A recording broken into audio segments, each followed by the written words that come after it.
Welcome to the Old Time Radio Westerns. I'm your host, Andrew Rhynes, and let's get into this episode. This episode is going to be Tales of the Texas Rangers. Original air date is August 5th, 1950, and the title is Quicksilver. Hope you enjoy, and again, thanks for listening. It's National Wheaties Week.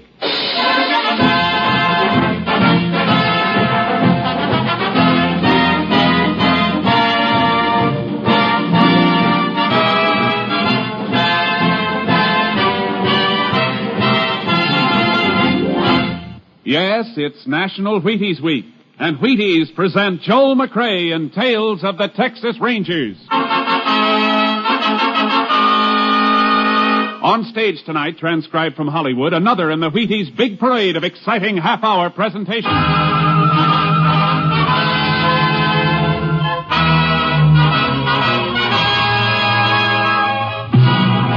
Tales of the Texas Rangers, starring Joel McCrea as Ranger Pearson.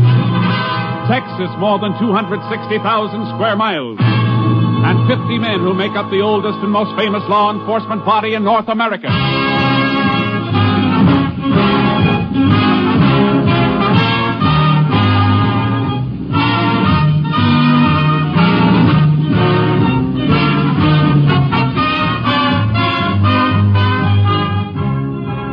From the files of the Texas Rangers come these stories based on fact. Only names, dates, and places are fictitious for obvious reasons.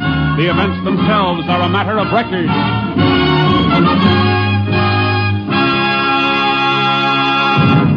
Case for tonight, Quicksilver.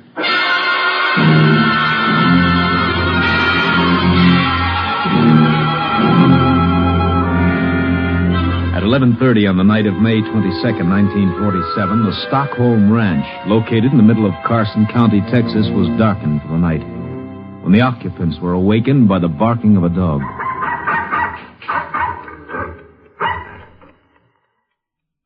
Jim, wake up. What's the matter, Flo? You hear Jeep bark? Well, kinda. I was half asleep. It's funny. He barked and then shut up real fast. Well, he might have took off after something. He'd have kept on barking then. It sounded like he was... Be quiet a second. See? Don't hear him anymore. Yeah. What are you going to do? Gonna take a look, see. It ain't like Jeep to bark at nothing, then shut up. Jim. What's the matter? Jim, somebody came in the house. Oh, you probably just heard the kid tossing in his sleep. No, I got a funny feeling. All right, I'll put on a light and have a look. I'm coming along. I want to go and see if anything...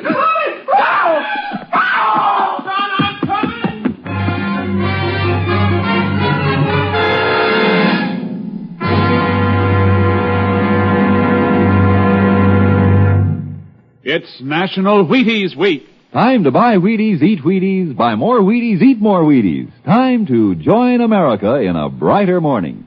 Sure, it's National Wheaties Week. Everybody's eating them. You have some, too. Have them for fun. Have them for flavor. Have them for feeling good and working good and looking good. Have Wheaties for any reason at all, but get them. Whole wheat, crisp whole wheat, golden whole wheat. There's a whole kernel of wheat in every Wheaties flake. You try them. See how Wheaties at 7 can help at 11. It's National Wheaties Week.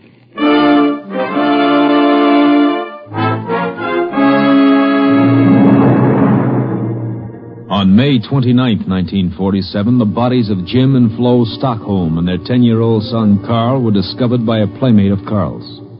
Sheriff Lockins notified the Texas Rangers, and Ranger Jayce Pearson was assigned to the case. Place is just like it was, Jayce, excepting for the bodies. Kind of a mess, isn't it, Sheriff? Yeah. All three of them in their night clothes, you said. Uh-huh. This here is Jim and Flo's bedroom. I see. Bedclothes mussed up. Whoever did the killing woke him up. Likely the dog woke him. Oh, yeah. Jeep, you said. Found him dead a piece from the house. Clubbed over the head. Uh-huh. Okay, let's say Flo and Jim Stockholm were awakened by the dog. Jim would get up and see what was the matter. Flo went with him probably to see if the kid Carl was okay. They didn't get no further than this room here, right outside the bedroom. Yeah, all three of them. Funny Jim Stockholm didn't have a gun. Yeah, If he thought somebody was in a house or prowling around outside, he'd have grabbed his gun. Unless something stopped him. What are you thinking about, Jayce? Just that the killer might have got in Carl's room. That's right over here. Uh-huh. Maybe Carl spotted the killer, hollered, and that'd make both Jim and Flo jump fast. Yeah. Jim wouldn't think of grabbing his gun. This window here has been jimmied up. You see that? Yeah. I guess you're right. Killer coming this way. Kid saw him, yelled. Tried to get out. Got as far as the room out here. Uh-huh. There's what they were killed with, Jayce. Flat iron. An old-fashioned flat iron. Yeah, used as a doorstop. Killer grabbed it and used it. Wonder why he didn't shoot. How far away is the next ranch, Sheriff? 6 miles at least. Why? Just figuring maybe the killer didn't want to risk the noise of shots. Must have picked up the flat iron. Why, he killed the little kid, too. Didn't want anybody to be able to identify him. Yeah, likely. Well, what now, Jayce? I'd like to fine-comb this house for fingerprints. Meantime, I got a few things I'd like you to find out in town.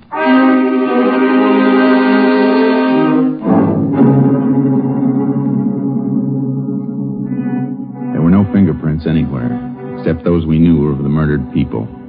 The motive for the crime was robbery. Jim Stockholm kept fairly large sums of money on hand to pay cash for whatever he'd bought. We didn't find a penny in the house. The whole thing looked hopeless. Like the sheriff said when he came back to the Stockholm ranch. Yeah, the coroner can't give us much, Jayce. Ain't no way of telling how long they've been dead. If we could find out what day the murders were committed, we'd have something. Not much, but something. Yeah, but how? How are you going to find that out? Nobody saw the Stockholms before they were killed? For sure. Jim went into town on the 22nd week ago. Out here, if nobody sees his neighbor for a week, ain't nothing thought about it. So the murders could have been committed any time between the 22nd and the day the bodies were discovered. That's the way it sizes up, Jayce. Killer's got at least a week to make tracks for... Well, Texas is big. Uh-huh. Sheriff, that fence there, near the corral. Well, that's a hog pen. It's... Hey, the hogs are gone. Yeah, busted through. Come on. I never noticed it before. Never thought about looking for the hogs. Who would? Well, look here, Sheriff, where the fence is busted through. Look at these. Here. Hog bristles. Lots of them. Caught on the broken part of the rail. Hogs broke out and pushed through here. Yeah, but look at here, Jayce. What's it got to do with what we're after? What made these hogs go wild and break out?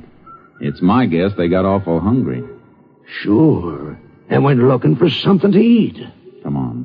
We're going to the barn and take a look at the hog feed. Then we're going into town.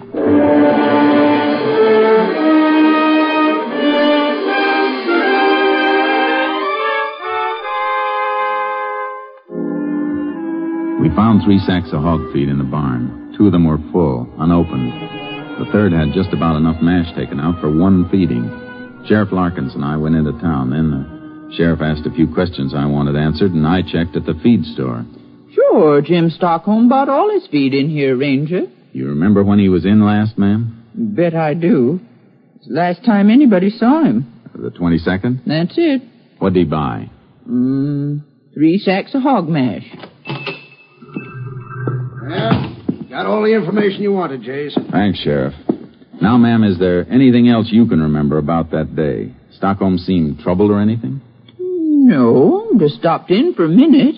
All he said was he had to get back with the mash. He was all out. Are you sure of that? Just as sure as I'm standing here. And you're sure it was the 22nd? I can make it real sure, Ranger. Got all my sales in this book. Let's see. 25th. Yeah, here it is. 22nd. 3 sacks of hog mash to Jim Stockholm. Thank you, ma'am. Let's go, Sheriff. You're sure welcome, Ranger. You helped a lot. What have you got, Jayce? The Stockholms were killed on the 22nd. How do you know?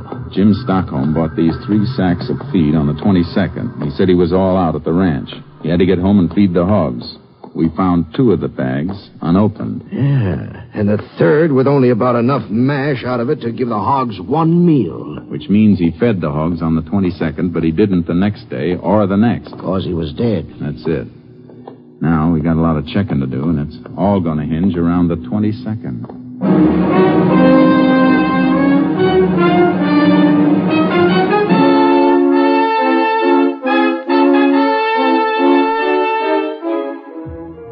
questioned everybody, but it all added up to a big round zero.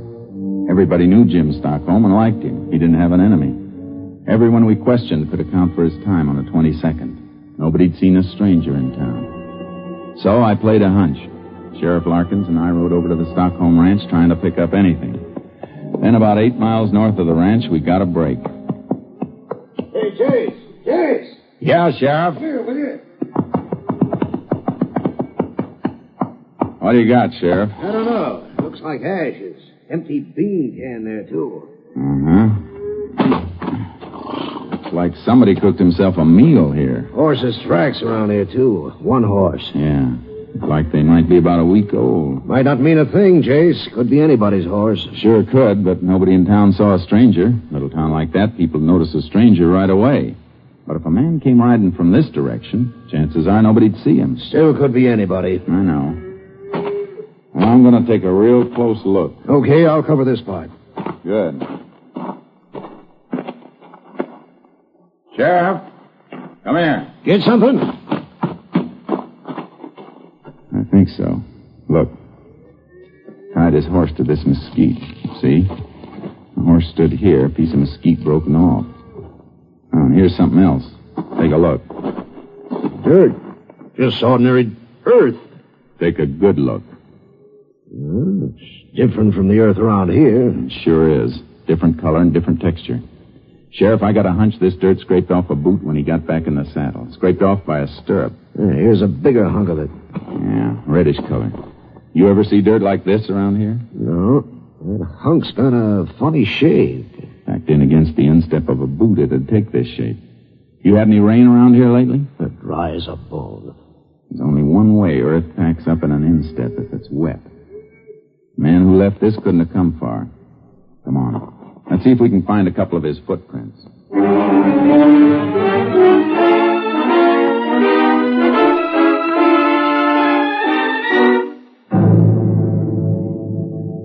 We picked up a few prints. I took their measurements. Then we went back into town. I asked some more questions. Meantime, I sent the earth samples to the lab for analysis. And by the time I got back to my headquarters, Captain Stinson had the report. Looks like this earth came from southwest Wheeler County, Jayce. At least the lab thinks so. Wheeler County, southwest. Well, it kind of fits, Captain. Fits what? That part of Wheeler County is not far from Stockholm Ranch. No, it isn't. Just about as far as it would take wet earth to dry out and get hard enough to scrape off a man's boot. Yeah, I see. What else you got? A few horse hairs I picked off the mesquite bush. Looks like the fellow was riding a sorrel. And something else. Plaster casts of his boot prints. Mm-hmm. It's a pretty big boot. Big man. Maybe 6'2" or 3. You're right. But there are no fingerprints. There's no real evidence. This fellow whose boot prints you got, he might have been anybody. Might never have gone near the Stockholm Ranch. Yeah, I know that, Captain. You didn't pick up any of his boot prints around the house, did you? No, place was pretty messed up. A lot of people got there before I did. Yeah, that's one break a criminal always gets. If only people'd stay away. If only they'd have enough sense to realize. Sure, but they don't. They don't mean any harm, though. Okay, what's next? Look for a man 6'2" or 3 riding a sorrel? I'd like to, Captain. Starting where? Well, Texas, I guess.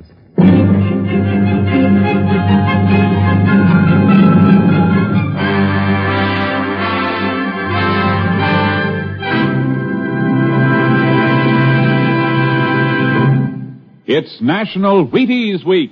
Yup. And in celebration of National Wheaties Week, when everybody eats Wheaties, even trombone players, here's that well-known radio musician, Abe Lincoln. Honest, his name really is Abe Lincoln. And here he is, stepping out from behind the scenes to say, "Get your Wheaties." Oh, come on, Abe. You didn't come out from your trombone to say just that. No, but that's the idea. Folks, the Wheaties Big Parade has been bringing you some pretty solid entertainment this summer. I can say it because I've worked along with all the other fellows helping put this entertainment on the air. And now it's National Wheaties Week, and we hope that every one of you who's enjoyed these programs will go out and get your Wheaties. The backstage folks like me, the people whose voices you usually never hear, we'd sure like it if we thought you'd enjoy our programs enough to go out and get some Wheaties. If you like the Texas Rangers, buy a box of Wheaties on Monday, will you? Thanks, and good night, Abe. Remember, it's National Wheaties Week.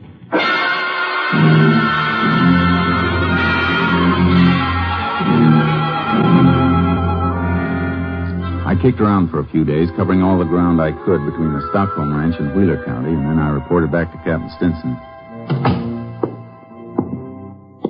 Kind of picked up something interesting, Captain. Like what, Jayce? Weather reports. Here's a map of Wheeler County. The places I've marked in red had rain within the last 3 weeks. Oh? Well, what about it? Well, this place. Right here. The only spot of the marked places that'll show the same kind of earth we had analyzed. I checked. Mm-hmm. So it's narrowed down to that. But you can't arrest a man just because he happened to be in a place where it rained. I know I'm working on a shoestring, but there's no other lead, nothing. Might be I'll hit a stone wall or pick up some poke who just happened to pass through the spot where we found the prints of earth, but it's a chance, Cap, the only one.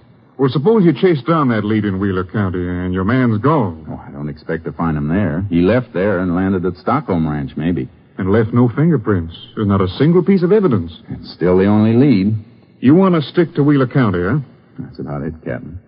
Maybe pick up a description of a possible suspect. Well, where'll you start? Well, here's what I think. The man we're looking for is a drifter. Maybe a poke that picks up work here and there where he can get it. The fact that he ate a can of beans and cooked it himself means he didn't have a nickel to buy a decent meal, even though he was near a town. That kind's usually a drifter. Made a buck here and a nickel there. You see what I mean? All right, Jayce. Play the hunch. But if the lead peters out... I'm hoping it won't. See you later. Now, you keep in touch. Yeah. Radio or phone. So long.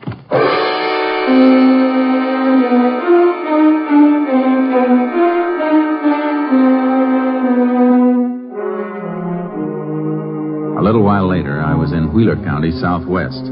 I checked one ranch after another, some big, some small. What I wanted to know was, had anyone seen a man about 6'2" or 3, a man who owned a sorrel and didn't have steady work? I once read where a man found a needle in a haystack. Did it on a bet. Well, my needle could be in any haystack. Then on the Claude Edwards Ranch near Ramsdell, I ran into something. Sure, I remember a poke about like that, Ranger. Big fella. Had himself a sorrel. Did he work for you, Mr. Edwards? Couple of days. Drifted in looking for something to do. I don't usually have work for more than my own hand, but this fella come in just about when I needed somebody else, and... What was his name? Orwell. Yeah, that was it, Orwell. Now, when was he here? Oh, let me see now. That'd be around the 19th, 20th. And when did he leave? You do something, Ranger? I don't know, Mr. Edwards, but I'd sure like to hear everything you know about him. Well, he worked for a couple of days, then come in asking for his pay. That was maybe the 22nd. Are you sure? Pretty darn sure. It's awful important. All right, I'm sure. We had a spell of rain about then. I had him mend the roof. He didn't like it none. Did he say where he was going? Anything at all? Didn't say, and I didn't ask. Just handed him his pay. Saw him in town later, dropping it in a card game. Then he lit out. All right. Now I want the best description of him you can possibly give me. Everything you can remember. What he looked like, how he talked, acted. I'll try, Ranger. But how are you going about finding him? By now, he might be clear into Mexico. Any place. I'm going to do my best, Mr. Edwards. And I'm not sure that's going to be enough.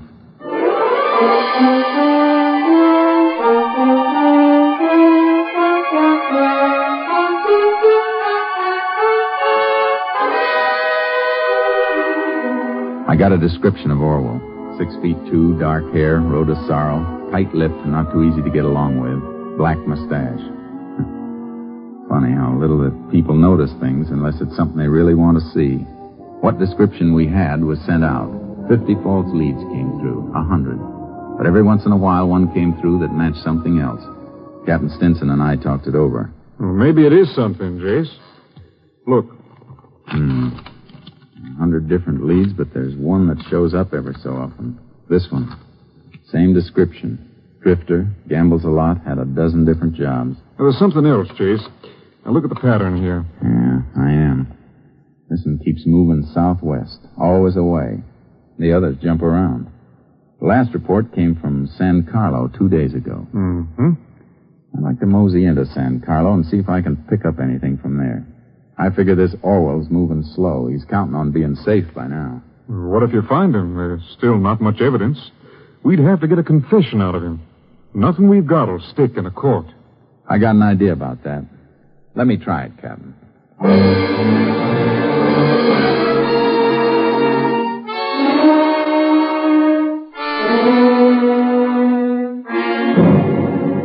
In San Carlo, I picked up a few more scraps about Orwell. From what I'd learned, I tried to think like the man I was trailing. Tried to figure out his next move. He gambled a lot, so every town I hit, I asked questions, went to ranches, and asked about poker games and crap games. Orwell was like Quicksilver. Yeah, he was here. Left. He was there. Left after picking up a few dollars. But the pattern stayed the same. Always moving southwest.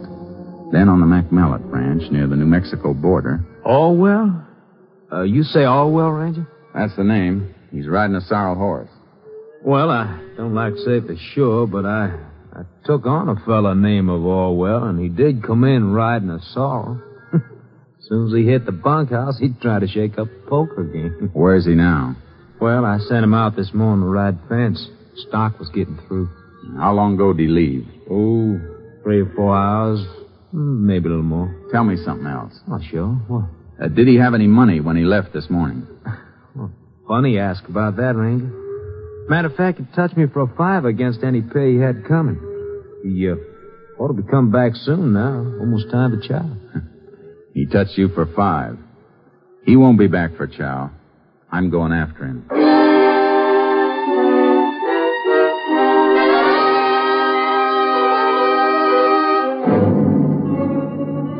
I followed the fence rider's trail. It was well into the afternoon when I spotted a rider up ahead. I took off my badge and stuck it in my pocket, put my guns in my waistband under my jacket, and caught up with him.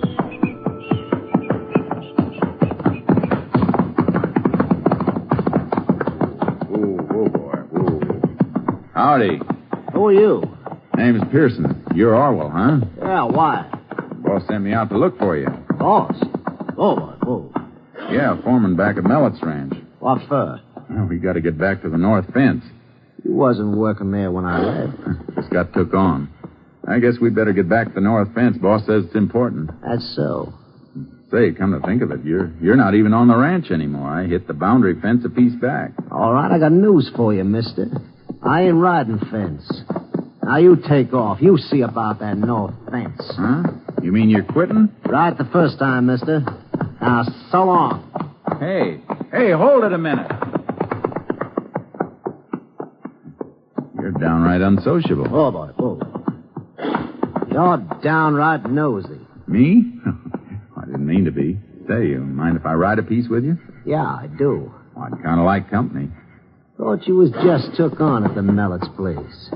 Seems to me you're riding wrong, mister. Oh, I got no hankering for work either. Not with 500 in my jeans. 500? A poke like you with 500? Got lucky in a crap game night before last. And why'd you take the job? Oh, man can always use a couple more bucks. Well, I guess I'll be riding on. Hey, wait. Huh? Okay. I kind of like company myself. You want to ride a piece with me? It's okay. We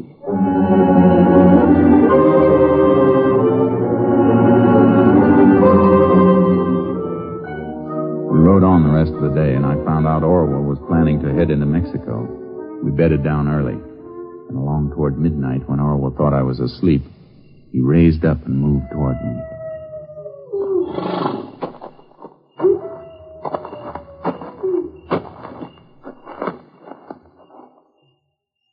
Hey, Pearson, you sleeping?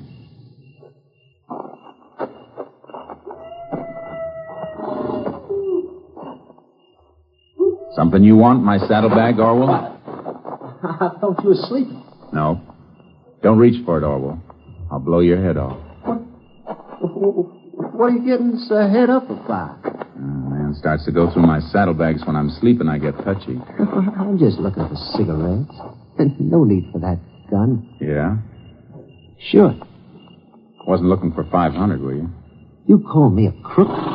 You name it, Orwell. You are touchy. Okay. Put that gun away, Pearson. You're acting like a kid. I tell you, I was just looking for cigarettes. Sure. Guess I did maybe bust a strap. Okay, bring that saddlebag. Cigarettes are in it. Yeah, sure. Left or right one? Right. There you are. You open it this time. What you got in there? Stuff. Okay. Cigarettes are wrapped up in that piece of blanket. Help yourself. Well, thanks. Cigarettes in here? Feels like a ton of iron. Could be. Wait! Anything wrong, Orwell? It's a flat iron. Uh-huh. Funny thing to be carrying around. Why? I knew a man once carried around a cow skull tied to his saddle horn. Why are you carrying this? Dunno. Why are you asking? Who are you? I told you. Name's Pearson. Jayce Pearson. Cigarettes are there. Help yourself. I don't want any. Suit yourself. Mind handing me that flat iron, Orwell? Why? I just want it. Go on, hand it to me. No. Hey, you're looking real pale, Orwell. You're not scared of coyotes, are you? Shut up. Iron makes a good nutcracker. Maybe I carry it for that. Shut up, I said. Go on, Orwell. Hand me the flat iron. Pick it up. It's not so heavy. It's heavy enough. Man could pick it up like this, lift it up over his head and bring it down hard like... Why not? Why, you... No. Orwell, stand still. Go run. Hold it, Orwell. I'm warning you. Hold it.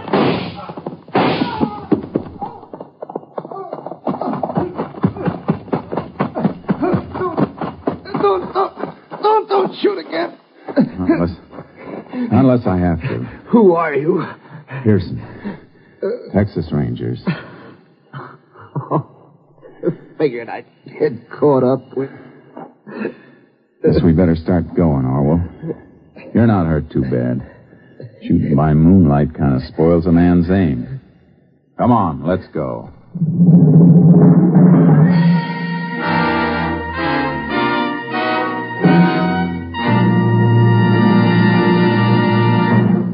William Orwell confessed to the murders of Jim and Florence Stockholm and their son Carl. On July 15th, 1947, Orwell was convicted. His sentence, death in the electric chair.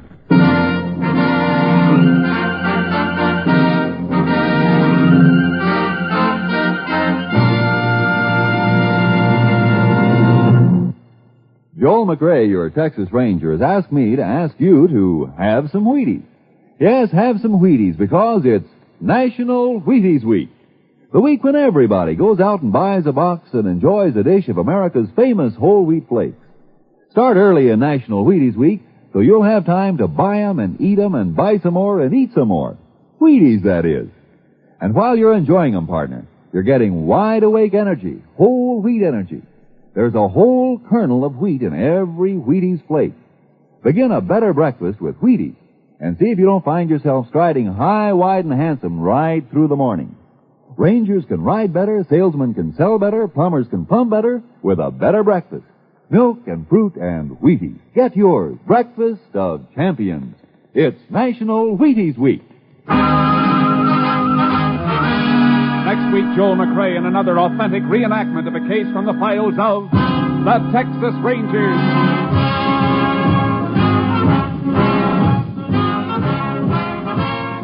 Joel McCrea will soon be seen starring in the MGM production Stars in My Crown. Tonight's cast included Tony Barrett, D.J. Thompson, Byron, Kane, Lou Krugman, and Russell Simpson. This story was transcribed and adapted by Russell Hughes, and the program was produced and directed by Stacy Keach. Hal Gibney speaking.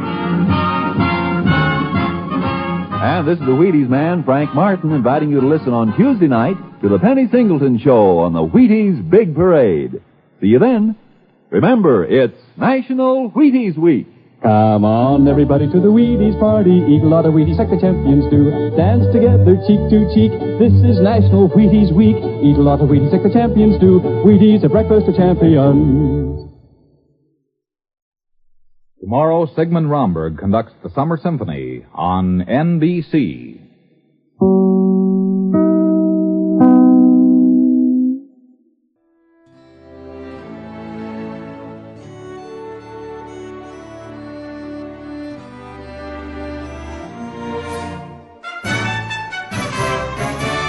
This has been a presentation of OTRWesterns.com, and we hope you enjoyed. Please take some time to like and rate our shows in your favorite podcast application. Follow us on Facebook by going to OTRWesterns.com/Facebook.